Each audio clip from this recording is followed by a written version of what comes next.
की मी कशात गेलोय, अज्ञातवासात गेलोय. असं आहे की अज्ञातवासात जाण्याचा प्रश्न नाही. आम्ही महाराष्ट्रात आमचं पक्ष उभारणीचं बांधणीचं काम करतो. आम्हाला मागच्या विधानसभेनंतर जे अनुभव आले त्यातून पक्ष सुधारण्याचा, बळकट करण्याचा आम्ही प्रयत्न करतो. निवडणूक आयोगाच्या कामकाजाच्या पद्धतीबद्दल त्यांनी काही आक्षेप घेतलेले आहेत आणि निवडणूक आयोगाचे प्रवक्ते भारतीय जनता पक्षाचे नेते व्हायला लागले आहेत. सर, उद्या अधिवेशन आहे, वर्धापन दिन साजरा केला जातोय. दोन्ही राष्ट्रवादीकडून पुण्यामध्येच वर्धापन दिन साजरा केला जातोय.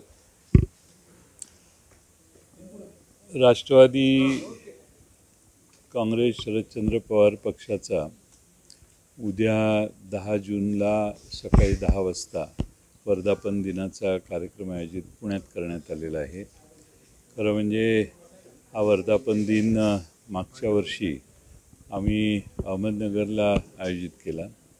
प्रचंड पाऊस त्यावेळी आम्हाला अनुभवायला मिळाला आधी 4 दिवस, आणि ते सगळं मैदान दुरुस्त करेपर्यंत आम्हाला बरेच उठाबशा काढाव्या लागल्या. आणि त्यामुळं 10 जूनला यावर्षी पण आपण जर वेदर कंडिशन्स बघितल्या असत्या तर 8-9ला देखील पाऊस होता. 10 जूनला पाऊस दाखवत नव्हता, आणि त्यामुळं याच्यात रिस्क घेऊ नये अशी आम्ही पक्षांतर्गत चर्चा केली. आणि रवींद्र नाट्य मंदिर या संरक्षित याच्यात महाराष्ट्रातनं आमच्या सर्व पदाधिकाऱ्यांना आम्ही निमंत्रित केले आणि त्यांच्या उपस्थितीत हा कार्यक्रम आम्ही साजरा करणार आहे. बालगंधर्व गेल्या महिन्याभरापासून जी चर्चा सुरू आहे की दोन्ही राष्ट्रवादी एकत्र येणार का, विशेषतः अजित पवार गटातले नेते जे आहेत उत्स्फूर्तपणे प्रतिक्रिया देतात, 2 पवार एकत्र आले तर आम्हाला त्याच्यासारखा आनंद होणार नाही. खरंच याची काही चर्चा सुरू आहे का, किंवा सातत्याने वारंवार जी चर्चा केली जाते त्याच्यामध्ये किती? याच्यात कोणतीही चर्चा चालू नाही आहे. मला वारंवार प्रसारमाध्यमातून हा प्रश्न का विचारला जातो आहे हेच कळलं नाही. प्रसारमाध्यमांना मात्र तीव्र इच्छा दिसते की दोन्ही पक्ष एकत्रित यावेत. त्यामुळं तुम्ही दोन्ही सर्व प्रसारमाध्यमं हे दोन्ही पक्षांनी एकत्रित यावं याच्यासाठी कंड्युसिव्ह वातावरण तयार करण्याचा प्रयत्न करतात असं माझा अंदाज आहे. म्हणजे त्याचं काही तुम्हाला आनंद आहे की त्याच्याबद्दल काही तुमची प्रतिक्रिया वेगळी? तुम्ही गेले काही काळ फार पॅसिव्ह आहात, अशी सुद्धा चर्चा पक्षामध्ये फार बोलत नाहीत. TV 9चं काल मी बघितलं की मी कशात गेलोय, अज्ञातवासात गेलोय. असं आहे की अज्ञातवासात जाण्याचा प्रश्न नाही. आम्ही महाराष्ट्रात आमचं पक्ष उभारणीचं बांधणीचं काम करतो आहे. आम्हाला मागच्या विधानसभेनंतर जे अनुभव आले त्यातून पक्ष सुधारण्याचा, बळकट करण्याचा आम्ही प्रयत्न करतो आहे. आणि मला खात्री आहे की लग्न कार्य आणि बाकीचे पाऊस पाणी हे कमी झाल्यावर आम्ही जास्त मोठ्या प्रमाणात महाराष्ट्रात फिरू. तुमच्यासारखंच ठाकरे फॅमिलीचं सुद्धा एकत्र येण्याच्या चर्चा ज्या आहेत मुंबईत महायुती मनसे, त्यांनाही प्रसारमाध्यमांनी आत्तापर्यंत एकत्रित केलेलं दिसतंय, आणि ते दोघं एकत्रित येत आहेत की नाही याची मला काही कल्पना नाही. तर त्यांचे मानवी भाऊ जे आहेत चंद्रकांत वैद्य ते प्रयत्न करतात की दोन्ही भाऊ एकत्र आले पाहिजे. विशिष्ट पवार साहेबांनी प्रतिक्रिया दिली की राज ठाकरेंच्या सभांना गर्दी होते मात्र मतांमध्ये रूपांतर होत नाही. उद्धव ठाकरे मात्र मतांमध्ये रूपांतरित करू शकतात. त्यांचं म्हणणं असं आहे की 2 शक्ती एकत्र आले तर महाविकास आघाडीचं काय, अशी सुरू तुमच्यावरती टीका केली? नाही, महाविकास आघाडीचं एकत्रित एक सगळे जे येतील त्यांना बरोबर घेऊन जाऊन महाविकास आघाडी पुढे जाणारी आघाडी आहे.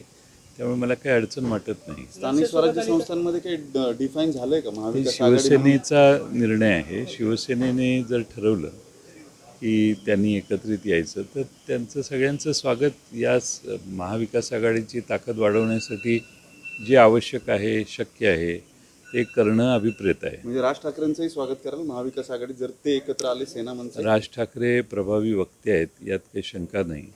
आणि त्यामुळं आघाडीची ताकद वाढत असेल तर का नाही. पण मला माहीत नाही की त्यांच्या चर्चा चालू आहेत किंवा नाहीत, त्यांची इच्छा काय आहे याविषयी मला काही अंदाज नाही. स्थानिक स्वराज्य संस्थांच्या बाबतीत काही निर्णय झालाय का? महाविकास आघाडी म्हणूनच तुम्ही लढणार आहात की महाविकास आघाडी म्हणूनच आम्ही लढणार आहोत. सर्व तिन्ही पक्ष एकत्रित येऊन महाविकास आघाडी म्हणून आमचा हे लढेल. राहुल गांधींनी जे प्रश्न उपस्थित केलेले आहेत त्याला निवडणूक आयोगाने उत्तर देणं अभिप्रेत आहे, पण भारतीय जनता पक्षच त्यांना उत्तर द्यायला लागले. भारतीय जनता पक्षावर त्यातला कोणता आरोप नाही आहे. तो निवडणूक आयोगाच्या कामकाजाच्या पद्धतीबद्दल त्यांनी काही आक्षेप घेतलेले आहेत आणि निवडणूक आयोगाचे प्रवक्ते भारतीय जनता पक्षाचे नेते व्हायला लागलेत. हे योगायोग आहे का ते ओन करतायत? हा दोन्हीतला प्रश्न जनतेच्या मनात निर्माण होईलच. मुख्यमंत्र्यांनी उत्तर दिले लेखानेच राहुल गांधीच्या लेखाला. मी तेच म्हणतोय ना, त्याचा अर्थ तोच आहे. निवडणूक आयोगाने उत्तर देणं शक्य आहे आणि शेवटी निवडणूक आयोगाने उत्तर देणं जिथं अभिप्रेत आहे तिथं इतरांनी उत्तर दिलं तर त्याचं समर्थन करणं शक्य नाही, कारण निवडणूक आयोगानेच उत्तर दिलं पाहिजे. सुनील तटकरेंचं म्हणणं आहे की आपण तो जो राष्ट्रवादी पक्ष आहे तर तिथे सामूहिक नेतृत्वामध्ये निर्णय घेतले जात आहेत. इकडे असताना ही परिस्थिती होती. म्हणजे पवारसाहेब जरी तुम्ही एकत्र येऊन निर्णय घेत असला तरी पवारसाहेब आणखीन काय सांगा, तिकडे सामूहिक निर्णय घेतले जातात. हा फरक करून सांगा.